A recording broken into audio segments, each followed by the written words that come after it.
is the V.O.I.C.E project, and today we're just going to have a bit of a chat about what that's all about. It stands for Voice Opportunities in Contemporary Education, so it's one of those acronyms within an acronym. But our project was basically to talk about and look at the effectiveness of using voice and speech capabilities on tablet devices. So we were looking at how software that's available now can impact on students, and particularly look at literacy students and how services like Siri, like Google Voice Search, like dictation and speech to text, and also the reverse of that, which is text to speech, make sure I get that right, can impact on literacy and whether it can enhance the learning there. So we are from the Southern Queensland Institute of TAFE, the Kingaroy campus in particular.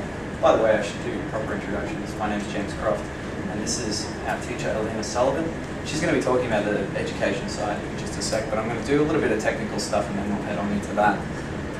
Here's our details, and we ran a trial with two different types of devices because we wanted to have a look at the two major tablet ecosystems and how voice services within those could be used for education. So we had iPads, and they're the iPad 3rd generation, which is the first model that has Siri integrated into it.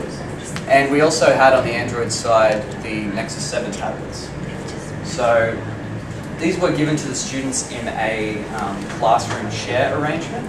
So it wasn't a one-to-one program or take your device home. It was at the start of the class, pick up your tablet, and then at the end you hand it back.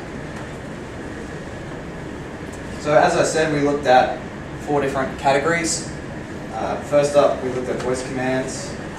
Then we looked at speech to text, text to speech, and then apps. So we looked at a range of different apps and what kinds of voice functionality were available within those, and whether they enhanced the educational experience.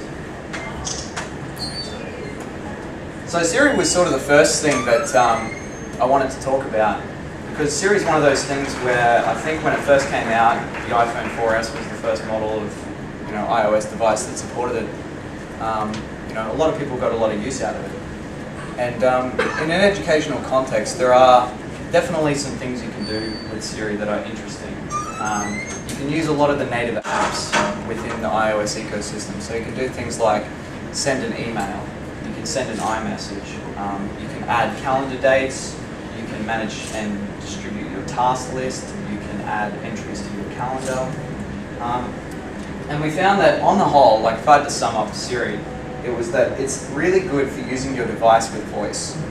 So looking up information on it, not so great, but for actually making use of the device that you have in front of you, it's quite good. Next up, we looked at Google Now, which if you have an Android smartphone or tablet, is basically kind of like a passive information collection service that kind of looks at the things you search and flags that you might have in your email inbox and all kinds of other bits of information that are happening on your smartphone, and tries to translate those into passive kind of bits of information for you. The other part of Google Now that we looked at is the voice component, which is the little mic icon that you can see up there on the top. And that's really good because you can tap that and then start talking to your device, and instantly it will start taking what you're saying to the device and turning it into a search query. And for certain types of queries, it's really, really good for bringing up information straight up into a card, is Google's term for that. But like for this, what's the definition of the word ambiguous? It actually brings it up, brings up the spelling, brings up the definition, and then spells it out to you. So really interesting, and a lot of uses there in terms of literacy. So it's great for finding information with voice. Not so great for using the components of your device or using the apps within your device, but great for finding info. Dictation was the other part of this, and both platforms support dictation, generally through the keyboard. So most have a little mic icon down the bottom. iOS is down there. That screenshot doesn't have it on Android, but it's pretty much in the same spot. And you can see dictation is sort of a mixed bag. I'm sure anyone who's ever tried to do an extended amount of dictation to a device gets sort of middling results sometimes. You know, on the whole, we found that to be probably less important or less useful than what we would have liked. But the most important part, or at least one of the things that we found most important in our trial, was the introduction of text-to-speech. So that is actually taking what's on screen and being able to speak that out to the learner. iOS is definitely ahead of the game in terms of this functionality. And we found this is actually something really cool, and if you've got an iOS device there in front of you, I suggest you go check this out. Within the settings, if you go down to accessibility, and then within accessibility there's a speak selection option. You can actually go in and turn that on. By default it's off, and if you turn that on, you can pick a dialect. There's various different dialects in here. Spanish, French, Dutch, and various English dialects, and also speaking rate and highlighting words. But once you do that, any selectable text within iOS can actually be spoken straight out to you. So I can take this, highlight it, and speak it. Arthur was a legendary king in the mythology of Great Britain. He lived in Camelot and under biblical songs people called Excalibur. Really, really incredibly powerful in the classroom for literacy. And Alina's going to speak about that a little bit more, but I just wanted to show you that bit of functionality. There's one thing you can take from this session that's a really powerful thing. So what is the most popular feature in the classroom? I've probably been leading into this, but which one do you think was the most popular with students? Can I get a show of hands for voice commands? Speech to text, dictation? Text to speech? Yeah, you're right. That's correct. Definitely the most important and useful. That's the key thing. It was so useful in so many different situations in our trial. So that text is very, very important. Okay, cool. A couple of other things just before I hand over to Alina. Classrooms are really noisy, so that can impact on being able to speak to your particular device. So dictation and voice commands can be affected by that. We found with classes that we were using this with as well, we had ESL students and students with difficulties pronouncing words and things, and that can certainly affect these technologies. And also, just as an anecdotal thing, with our trial, because we were in a classroom share situation, we couldn't have students attaching all of their personal email accounts and various profiles and things like that into the device, and that can really impact on functionality because, say for example with Siri, you can't send an email unless you've got your email looked up. Google Now doesn't really work very well unless it knows a lot about you. It's kind of Google's thing. So I'm going to hand over to Alina to speak about the classrooms that she was involved with. Yes, so I teach ESL at King or TAFE, also a language literacy numeracy program. We have students from various backgrounds, Aboriginal students, Australian students, also people from Vietnam, Sri Lanka, China, Cambodia, Tibet, Japan and Thailand. We also teach Access 10, which is Year 10, disability class. You can see our disability students there.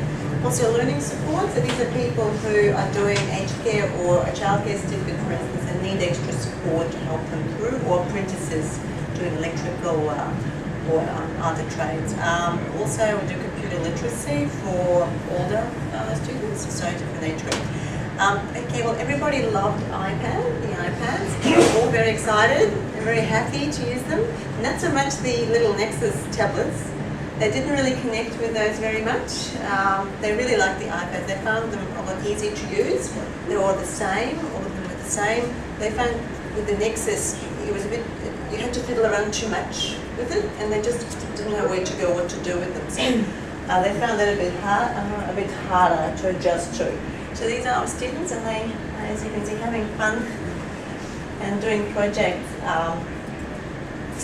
with their iPads, and that's where my colleague was, and she actually learned a lot as well during the trial and how to use the iPad, and that's one of our Vietnamese students, and she's just working on some assessment with her iPad. And as a result of this, she actually bought an iPad as well. So a lot of people actually, we've created all this business for Apple because I have students, you know, saving up for an iPad. And one of my disability students, she couldn't get an iPad, but she got an iPad mini. Oh, they all just loved working with them. Okay, so the literacy students, Siri for voice. Yes, we've used Siri. It was good. However, students did feel more comfortable just trying to type, even having troubles with that. But not so much using Siri for searching. It wasn't as accurate. Text to speech, everybody loved that. I have students who can't read at all. So that really changed their world, really, because they don't read in newspapers, they don't know what happens in the world. So on Monday mornings, what we do, we get together and they say, well, we're going to open Safari, we'll go to news.com.au, we're going to look at headlines, and then you'll pick your favourite headline of the day. So they go in there, they read, some of them need to use their headphones to just help them read. So the iPad will read the news article for them. They pick a few important bits and put it in notes, so they copy and paste. And that teaches them that skill of capturing the main idea of something, which we're teaching, trying to achieve targets for Australian Core Skills Framework, which is ACSF. Some of you may have heard about that.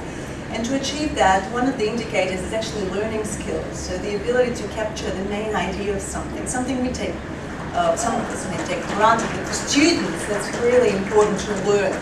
So they were able to do that, put it in notes and then share with each other just the gist of something. If they didn't know a particular word when they were reading, they would just hold their finger on it and define it. Does it make sense? Do you know the function, the dictionary function? And that was really lovely because they could just, you know, sometimes one word can stop you from understanding the whole sentence. They just hold it right there. No need to use a paper dictionary, which we still have in our classroom, but nobody was using it after this. All the paper dictionaries were just redundant. They would just hold their finger, define it, or use the dictionary app. And then they were able to put a word in, and it can actually sound it out for you and show you all the examples of different ways you can use a word. So they like that. As you can see, I just made a little summary. Access 10 absolutely loved reminders because it helped them organize their learning. Also, we use the EduCreation Skype and just using Sketch as well for a bit of a creative app for students. So they enjoyed that. With our disability class, we also use email because they talk to each other and they love having that connection, and they just help them share photos so quickly. So they love that. And for the students who have problems speaking or are deaf, we're actually able to Skype on their own phones. And one thing that students took away from this trial is actually this extension. They learned something in the classroom and then they were able to use it on their phones that they always had, but they've never used them for educational purpose. So they were able to do that. So they learned how to do things on their phone. For instance, the Vietnamese students, one family is looking for a house, and when they were looking at the real estate app, they couldn't understand the description with the, you know, what the house is like.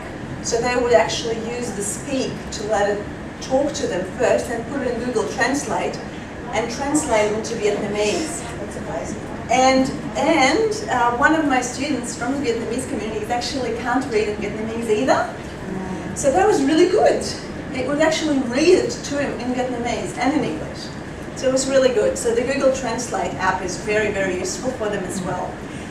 The benefits, independence, they don't have to raise their hand all the time asking for help. Once they got their iPad and a few months into the trial they become confident, they're all very happy. And they are adult learners, so they don't like to raise their hand too often at all. In fact, they just want to know what they're doing and they feel happier. They use their own devices, their phones, in an educational way. They interact with me because they email me things like my Sri Lankan students who work at Toyota couldn't understand meetings. One student was having trouble, so he asked for permission, recorded the meeting, sent it to me via his phone, and then just jotted down some words, you know, like someone who was having trouble with. And after that, he was fine. So that was really good. And it just offers you a shortcut finishing up, the main benefit students told me, no paper. So they didn't want to see any more paper. And that's it. Thank you. Thanks very much.